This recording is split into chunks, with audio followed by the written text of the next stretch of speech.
¿Y para qué sirven los inhibidores enzimáticos? Son ampliamente utilizados como medicamentos e incluso como aplicaciones industriales o en la producción agrícola. Por ejemplo, el caso de los carbamatos que se usan como pesticidas, estos básicamente son inhibidores de la acetilcolinesterasa de los insectos y de las plagas, y que entonces nos permite influir en el funcionamiento del sistema nervioso de estas plagas y conllevar a la muerte de esas plagas. Por otro caso, por ejemplo, tenemos aquí al ibuprofeno. Ustedes alguna vez habrán tenido que tomar ibuprofeno. Es un antiinflamatorio, y es un antiinflamatorio debido a que inhibe a la ciclooxigenasa. La ciclooxigenasa es una enzima clave en la producción de prostaglandinas, prostaciclinas y leucotrienos, que son necesarios para el proceso de inflamación, es decir, para el dolor, para la fiebre, etc. Entonces, al inhibir a la ciclooxigenasa, disminuimos esos mediadores y lidiamos con el dolor. El metotrexato es un compuesto que se usa, por ejemplo, como coadyuvante de la quimioterapia, porque básicamente inhibe a la dihidrofolato reductasa, que es necesaria en la síntesis de timina. La timina, a su vez, es un bloque que necesitamos para construir, es un nucleótido que necesitamos para construir DNA. Si no tenemos timina, no podemos duplicar DNA y por tanto las células cancerosas no pueden dividirse de manera exagerada. El enalapril es un medicamento muy consumido por personas con hipertensión, porque básicamente lo que hace es inhibir a la enzima convertidora de angiotensina, disminuimos la concentración de angiotensina y con eso evitamos el ciclo de aumento de la presión arterial. La cafeína, todos estamos expuestos al uso de la cafeína. La cafeína tiene ese efecto estimulante, básicamente, porque es capaz de inhibir a la fosfodiesterasa de AMP cíclico. La fosfodiesterasa rompe al AMP cíclico y por tanto disminuye su vida media. La cafeína entonces va a mantener los niveles de AMP cíclico elevados por más tiempo y por eso vamos a tener ese efecto estimulante. Las estatinas, como la atorvastatina, se usan muy a menudo en el tratamiento de personas que tienen problemas de colesterol elevado, básicamente porque es un inhibidor de la hidroximetilglutarilcoenzima reductasa, que es una enzima clave en la síntesis endógena de colesterol. Así también vamos a ver muchos inhibidores irreversibles que se utilizan de forma terapéutica. Sobre todo vamos a ver muchos ejemplos de antibióticos, como el caso de las sulfamidas, el cloranfenicol o la penicilina, que son compuestos que inhiben de forma irreversible a enzimas propias de la bacteria. Por ejemplo, las sulfamidas van a inhibir a la dihidrofolato sintasa de las bacterias sin tener efectos sobre nuestras enzimas de humano. El cloranfenicol va a inhibir a la peptidiltraferasa, que es esencial para la síntesis de proteínas en bacterias, pero no va a tener ningún efecto en la síntesis proteica del humano. La penicilina básicamente va a ser un inhibidor de una enzima, la transpeptidasa, necesaria para construir la pared de las bacterias gram positivas.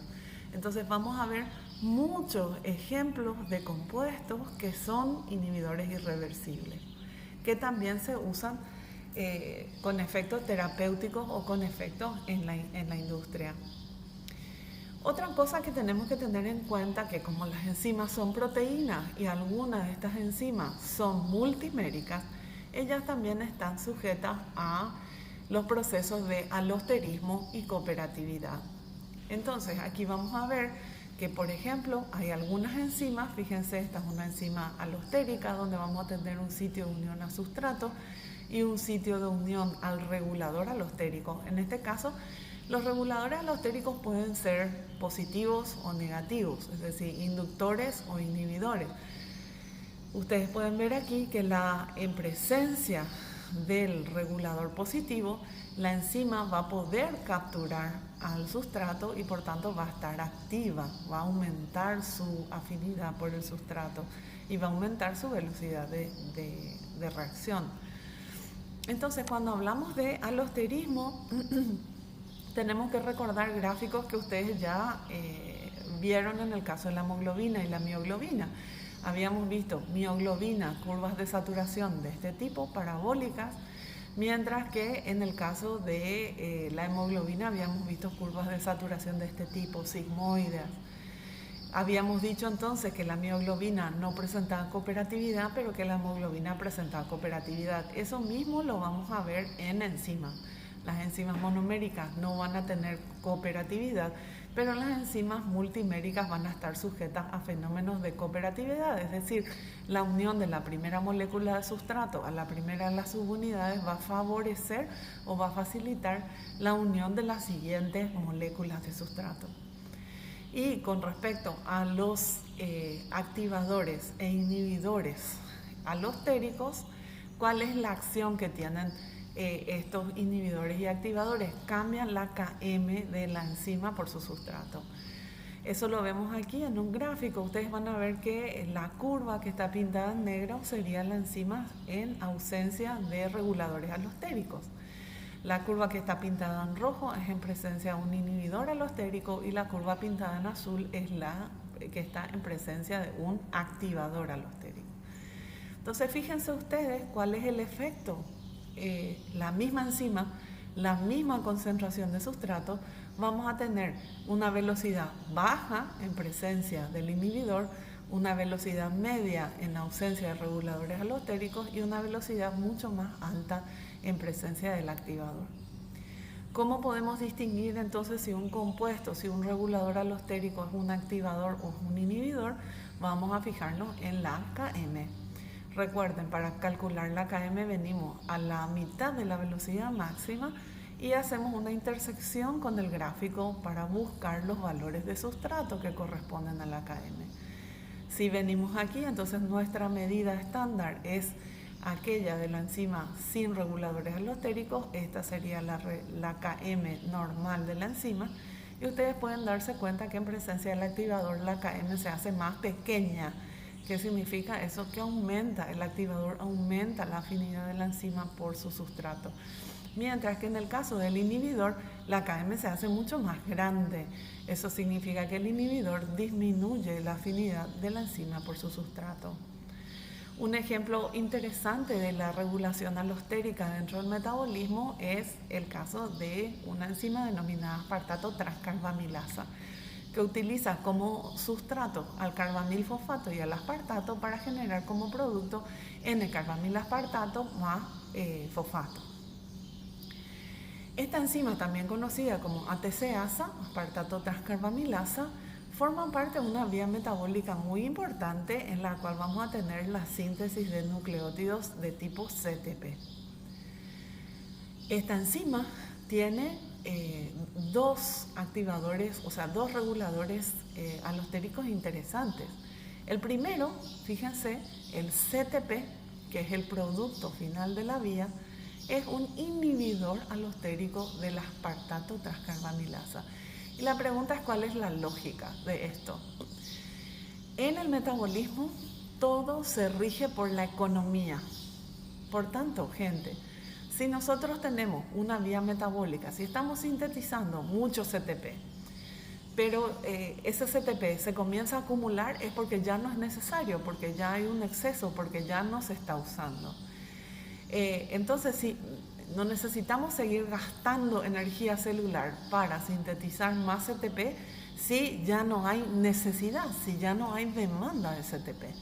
Entonces, la señal de la acumulación de CTP en la célula es una señal que permite controlar el primer paso de la vía e inhibir al aspartato transcarbamilasa. No necesitamos seguir gastando energía porque ya no tenemos demanda para este producto. Entonces, el CTP, que es un inhibidor alostérico de esta enzima, va a terminar haciendo este trabajo por lo que nosotros denominamos una inhibición por producto, ¿verdad? En este caso, el producto de la vía inhibe los primeros pasos. La aspartato transcarbamilasa, como habíamos dicho, tiene al CTP como inhibidor alostérico. Si nos fijamos aquí, hacemos una intersección, vamos a ver que el valor de la KM en presencia de CTP aumenta, es decir, que el CTP disminuye la afinidad de la enzima por su sustrato. La curva que ven en lila es en ausencia de reguladores alostéricos y van a ver que aquí hay una curva en rojo. Si nosotros vamos y trazamos el valor de la KM para esta curva, vamos a ver que en presencia de ATP, el aspartato transcarbamilasa aumenta su afinidad por el sustrato, por eso tiene una KM menor. Por tanto, el ATP es un compuesto que tiene actividad de activador alostérico. Y básicamente, ¿cuál es la lógica? Ustedes recuerdan lo que habíamos dicho en el capítulo de bioenergética. El ATP es la moneda de energía. Si hay un exceso de ATP, significa que tenemos dinero para poder invertir ese dinero celular en construcción, en síntesis de moléculas. Por tanto, vamos a poder invertir ATP en la síntesis de nucleótidos y vamos a poder construir ADN o ARN porque tenemos dinero para ello. Entonces, el ATP actúa como un activador alostérico como señal de alta carga energética y favorece procesos de síntesis. Entonces, hasta aquí llegamos con el capítulo de enzimas. Muchas gracias por su atención. Esta es la primera parte. En la clase de mañana ustedes van a tener la resolución de problemas de cinética enzimática, así que por favor todo el mundo con sus calculadoras a mano y las fórmulas con ustedes. Y la última fase de la unidad de enzimas es donde vamos a ver los mecanismos químicos con los cuales estas enzimas aumentan la velocidad. Muchísimas gracias por su atención.